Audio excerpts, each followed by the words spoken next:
Alors, quelles sont les propriétés du plasma de Quinton? Donc, on voit en fait afficher justement la composition du sel de mer. Donc, les minéraux contenus dans le plasma de Quinton sont dits biodisponibles, donc grâce à l'action de micro-organismes marins, donc comme le phytoplancton, plancton végétal, qui contribue à transformer les minéraux marins, selon donc des chercheurs comme Pierre Moreau, Henri Bergson et le professeur Maurice Aubert, donc précise que les animaux sont en effet incapables d'assimiler des minéraux si ceux-ci n'ont pas été au préalable prédigérés par des végétaux. Alors d'où notre incapacité à assimiler près de 90% des minéraux de l'eau douce. C'est ce qu'on a dit, l'eau sert à nettoyer.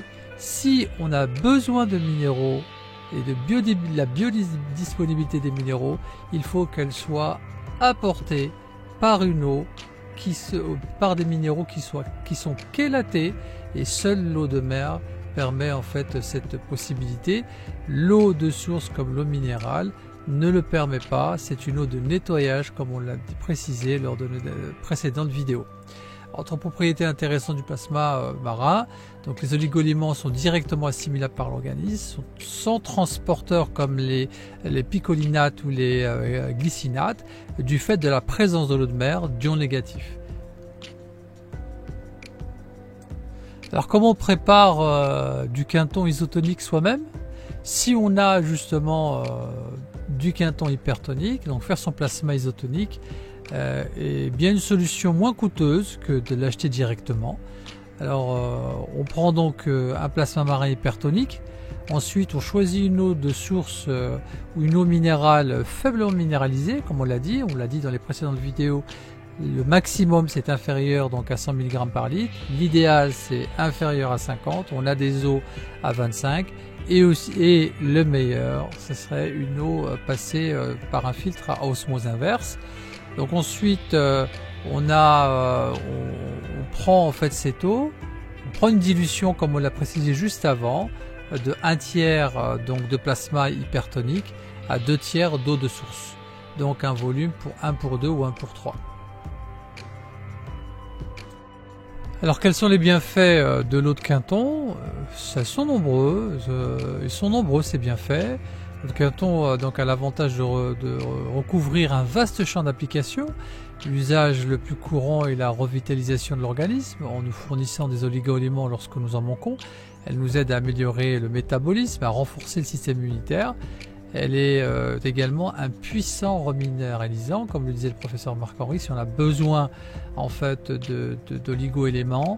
N'oublions pas les interactions et les interdépendances entre les oligo-éléments et les vitamines.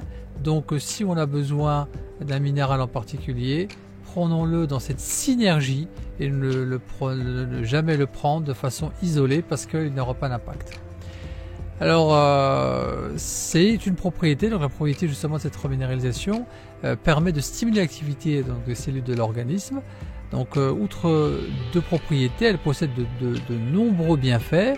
Elle permet de stimuler la circulation sanguine, réduit la sensation de jambes lourdes, de stimuler le sentiment de bien-être et de vitalité.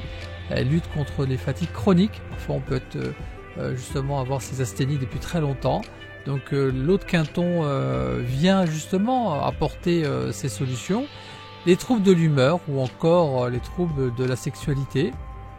Alors elle peut être utilisée en prévention par exemple par les sportifs afin d'éviter les crampes musculaires ou la déshydratation. On a bien dit que pour les sportifs c'était plutôt de l'hypertonie qu'ils devaient prendre. Elle peut également aider à soulager certaines douleurs comme les troubles musculo-squelettiques tels que l'arthrite ou la tendinite. Mais elle permet de soigner des pathologies qui sont maintenant reconnues par l'utilisation du monde du corps médical. Bien sûr, tout le corps médical ne l'utilise pas, mais un certain nombre de médecins maintenant préconisent et conseillent même et prescrivent en fait de l'eau de Quinton. On voit des effets intéressants pour tout ce qui concerne l'acné, l'eczéma, le psoriasis, des gastro-entérites et des diarrhées, des troubles ORL.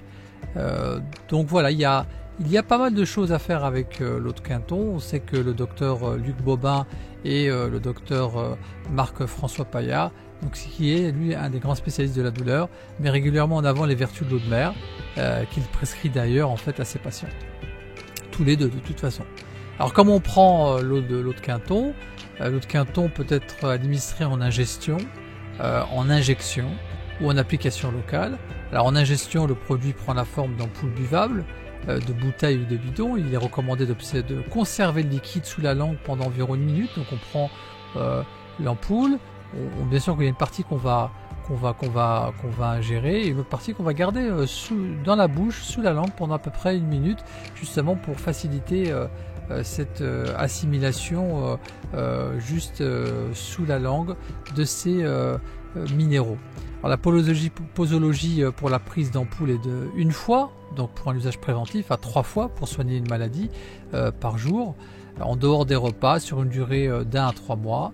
Alors c'est bien, ce qui est important à préciser, c'est que l'eau de mer est plutôt utilisée aujourd'hui dans un cadre préventif. C'est ce qui explique que le corps médical dans sa majorité ne l'utilise pas, parce que pour des choses plus curatives, il y a d'autres méthodes. Mais pour la partie préventive, elle n'est surtout pas à négliger. Elle peut apporter en fait ces solutions. Donc voilà, bien sûr, donc on a des posologies plus particulières pour les sportifs qui eux ont besoin de 5 à 6 ampoules par jour.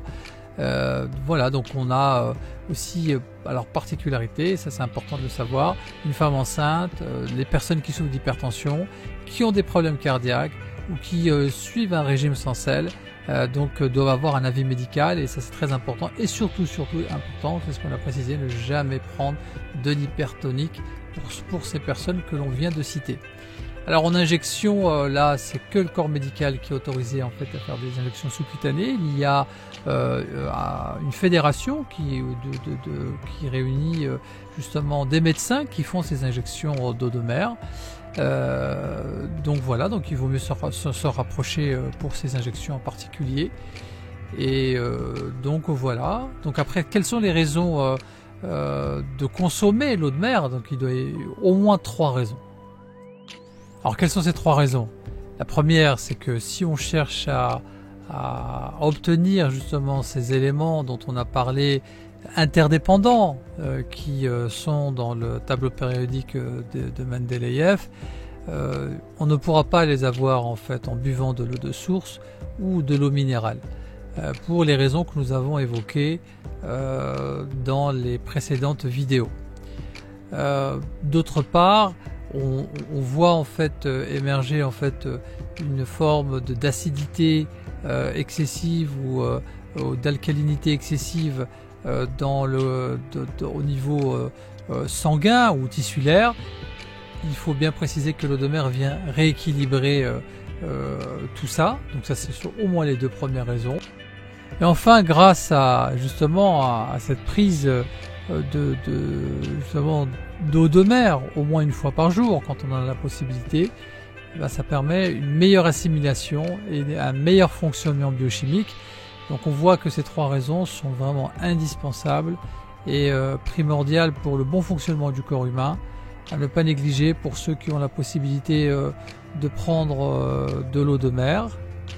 Et donc pour cette vidéo que nous nous sommes proposé de vous faire concernant l'eau de mer, qui est une prolongation des 3 vidéos sur l'eau, 3 parties sur l'eau, et l'importance justement d'une eau de qualité, d'une boisson de qualité, on a voulu poursuivre en fait cette dynamique justement sur l'eau pour montrer que l'eau de mer est un élément et un des maillons indispensables dans la chaîne de l'eau. Une eau de qualité, une eau la moins minéralisée possible, et si on cherche à avoir justement certains minéraux biodisponibles que le corps humain saura reconnaître et permettra justement d'apporter cet équilibre physico-chimique très profond et surtout en profondeur, c'est l'eau de mer qui apporte, je n'ose pas dire toutes ces solutions, mais une grande partie de ces solutions. Alors voilà, cette série sur l'eau, elle se termine. Donc la première partie était consacrée à l'eau de façon plus générale. Et quelle eau boire? Nous avons prolongé ce sujet par l'eau de mer. Qu'est-ce que l'eau de mer? Ses caractéristiques physico-chimiques, quel est l'intérêt de boire de l'eau de mer. Dans tous les cas, nous avons essayé de répondre à un certain nombre de questions. Nous espérons avoir atteint cet objectif. N'hésitez pas à partager. Et puis, vous avez notre mail sous la vidéo. Si vous avez des questions, n'hésitez pas à nous envoyer un mail et nous essaierons d'y répondre. À très bientôt sur notre chaîne Science et Recherche.